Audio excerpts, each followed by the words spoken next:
Hi friends, L K study circle YouTube ಚಾನಲ್ಗೆ ಸ್ವಾಗತ. ಸ್ನೇಹಿತರೆ, ಇಂದು ಕನ್ನಡ, ಸಾಮಾನ್ಯ ಕನ್ನಡ ಮತ್ತು ಕಡ್ಡಾಯ ಕನ್ನಡಕ್ಕೆ ಸಂಬಂಧಪಟ್ಟ ಹಾಗೆ ಮೇಜರ್ ಆಗಿರುವಂಥ 10 ಪ್ರಶ್ನೆಗಳನ್ನು ತರುವಂಥ ಪ್ರಯತ್ನ ಇರುತ್ತೆ.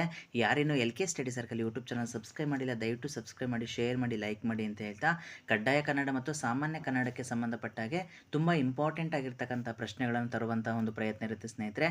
ಬನ್ನಿ ಸ್ನೇಹಿತರೆ, ಮೊದಲನೇ ಪ್ರಶ್ನೆಯನ್ನು ನೋಡ್ತಾ ಹೋಗೋಣ. ಕನ್ನಡ ವರ್ಣಮಾಲೆಯಲ್ಲಿರುವಂತಹ ವರ್ಗೀಯ ವ್ಯಂಜನಗಳ ಸಂಖ್ಯೆ ಎಷ್ಟು ಅನ್ನುವಂಥದ್ದು ಪ್ರಶ್ನೆ ಆಗುತ್ತೆ. ಇದಕ್ಕೆ ಸಂಬಂಧಪಟ್ಟ ಹಾಗೆ ಉತ್ತರ ಎಷ್ಟಪ್ಪ ಅಂತಂದರೆ, ಕನ್ನಡ ವರ್ಣಮಾಲೆಯಲ್ಲಿರ್ತಕ್ಕಂತಹ ವರ್ಗೀಯ ವ್ಯಂಜನಗಳ ಸಂಖ್ಯೆ 25 ಅಂತ ಹೇಳ್ಬೋದು.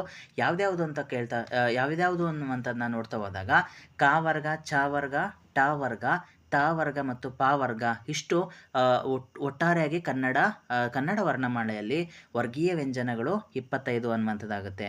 ಇನ್ನು ಎರಡನೇ ಪ್ರಶ್ನೆ ನೋಡ್ತಾ ಹೋಗೋಣ ಸ್ನೇಹಿತರೆ. ಓ ಸ್ವರವು ಹುಟ್ಟುವ ಸ್ಥಳ ಯಾವುದು ಅನ್ನುವಂಥದ್ದು ಪ್ರಶ್ನೆ ಆಗುತ್ತೆ. ಈ ರೀತಿಯಾಗಿರ್ತಕ್ಕಂಥ ಪ್ರಶ್ನೆಗಳನ್ನ ಕಾಮನ್ ಆಗಿ ಕಡ್ಡಾಯ ಕನ್ನಡ ಮತ್ತು ಸಾಮಾನ್ಯ ಕನ್ನಡದಲ್ಲಿ ಕೇಳ್ತಾ ಹೋಗ್ತೀವಿ ಸ್ನೇಹಿತರೆ. ಓ ಸ್ವರವು ಅನ್ನುವಂಥದ್ದು ಕಂಠೋಷ್ಯ ಅನ್ನುವಂಥದ್ದು ಕಂಠ ಮತ್ತು ತುಟಿಗಳ ಸಹಾಯದಿಂದ ಜನಿಸುವಂತಹ ವರ್ಣಗಳನ್ನು ನಾವು ಕಂಠೋಷ್ಯ ಅಂತ ಹೇಳ್ತೀವಿ. ಕಂಠೋಷ್ಯಕ್ಕೆ ಮತ್ತೆಷ್ಟು ಉದಾಹರಣೆ ಯಾವುದಪ್ಪ ಅಂದರೆ ಓ, ಓ, ಹೌ ಅನ್ನುವಂತಹ ಈ ಅಕ್ಷರಗಳೇನಿದೆಯಲ್ಲ, ಈ ವರ್ಣಮಾಲೆಯನ್ನು ಅಕ್ಷರಗಳೇನಿದೆಯಲ್ಲ, ಸ್ವರಗಳು, ಈ ಸ್ವರಗಳು ಏನಾಗುತ್ತೆ, ಹುಟ್ಟುವ ಸ್ಥಳ ಯಾವುದು, ಕಂಠ ಮತ್ತು ತುಟಿಗಳ ಸಹಾಯದಿಂದ ಹುಟ್ಟುವುದರಿಂದ ಇದನ್ನ ಕಂಠೋಷ ಅಂತ ಹೇಳ್ಬೋದಾಗುತ್ತೆ. ಇನ್ನು ಮೂರನೆಯ ಪ್ರಶ್ನೆ ನೋಡ್ತಾ ಹೋಗೋಣ. ಇಂಚರ ಎಂಬ ಪದವನ್ನು ಬಿಡಿಸಿ ಬರೆದಾಗ ಅನ್ನುವಂಥದ್ದು ಇನ್ ಪ್ಲಸ್ ಸರ ಇಂಚರ ಅನ್ನುವಂಥದ್ದಾಗುತ್ತೆ.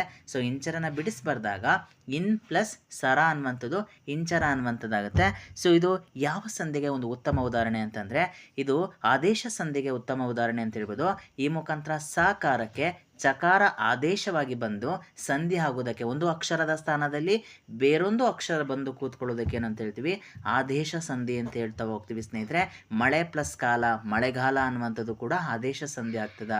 ಅದೇ ರೀತಿ ನಾಲ್ಕನೇ ಪ್ರಶ್ನೆ ನೋಡ್ತಾ ಹೋಗೋಣ. ದೇವರಿಂದ ಎಂಬ ಪದವನ್ನು ಬಿಡಿಸಿ ಬರೆದಾಗ ದೇವರು ಪ್ಲಸ್ ಇಂದ, ದೇವರಿಂದ, ರಕಾರದ ಮೇಲೆ ಉಕಾರ ಲೋಪ ಬಂದು ಸ್ವರದ ಮುಂದೆ ಸ್ವರವು ಬಂದು ಸಂಧಿ ಆಗುವ ಪೂರ್ವದಲ್ಲಿರುವ ಸ್ವರವು ಅರ್ಥ ಕೆಡದಂತೆ ಲೋಪ ಹೋಗೋದಕ್ಕೆ ಲೋಪ ಸಂಧಿ ಅಂತ ಹೇಳ್ತೀವಿ. ದೇವರಿಂದ ಅನ್ನುವಂಥದ್ದು ಲೋಪ ಸಂಧಿ ಆಗ್ತಾ ಹೋಗುತ್ತೆ ಸ್ನೇಹಿತರೆ. ಈ ಮುಖಾಂತರ ಸಂಧಿಗಳಿಗೆ ಸಂಬಂಧಪಟ್ಟ ಹಾಗೆ ಮೇಜರ್ ಆಗಿರುವಂತಹ 2ರಿಂದ 3 ಪ್ರಶ್ನೆಗಳು ಖಂಡಿತವಾಗಿ ಎಕ್ಸಾಮ್ಗೆ ಬರ್ತಾ ಹೋಗುತ್ತೆ ಸ್ನೇಹಿತರೆ. ಕಡ್ಡಾಯ ಕನ್ನಡ ಇರ್ಬೋದು ಅಥವಾ ಸಾಮಾನ್ಯ ಕನ್ನಡದಲ್ಲೂ ಕೂಡ ಈ ಪ್ರಶ್ನೆಗಳು ಸರ್ವೇ ಸಾಮಾನ್ಯ ಅನ್ನುವಂಥದ್ದು.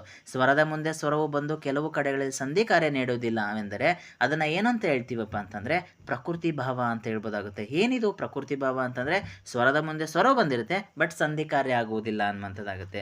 ಅದೇ ರೀತಿ 6ನೇ ಪ್ರಶ್ನೆ ನೋಡಿದ ಕನ್ನಡದ ಸ್ವರ ಸಂಧಿಗಳು ಎಷ್ಟು ಅನ್ನುವಂಥದ್ದು ಪ್ರಶ್ನೆ. ಸೊ 2 ಅನ್ನುವಂಥದ್ದಾಗುತ್ತೆ. ಒಂದು ಲೋಪ ಸಂಧಿ, ಎರಡನೇದಾಗಿ ಆಗಮ ಸಂಧಿ ಅನ್ನುವಂಥದ್ದಾಗುತ್ತೆ.